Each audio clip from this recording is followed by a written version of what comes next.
A watershed moment that would constitute a most serious violation of international law. That's how Israel's intention to annex parts of the occupied West Bank has been described. Israel seems determined to ignore that big red stop sign the international community erected to save lives. Palestinians have been protesting over Prime Minister Benjamin Netanyahu's plan. Today, tomorrow, and after that, all of Gaza will continue its activities to confront this damned annexation. It destroys the two-state solution. The world should utter these words with the loudest voice. Many countries agree. U.S. House Democrats have signed a letter against annexation, so have over 1,000 EU politicians.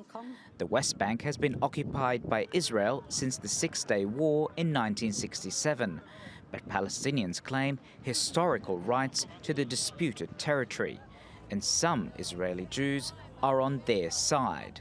We're here to specifically oppose annexation, support a two-state solution, equal rights for Palestinians as well, and to support a democratic process.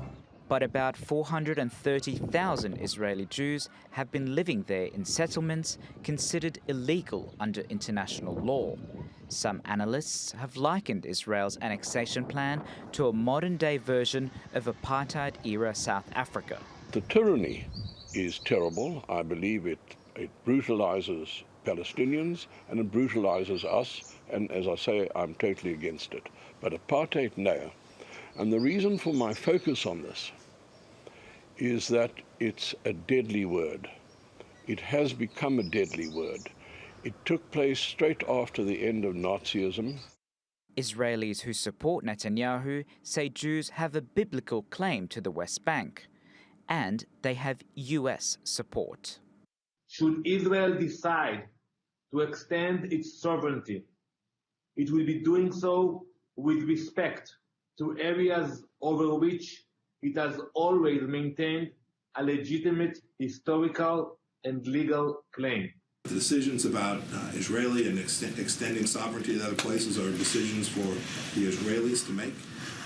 And we are talking to all of the countries in the region about how it is we can manage this process forward, our end state objective.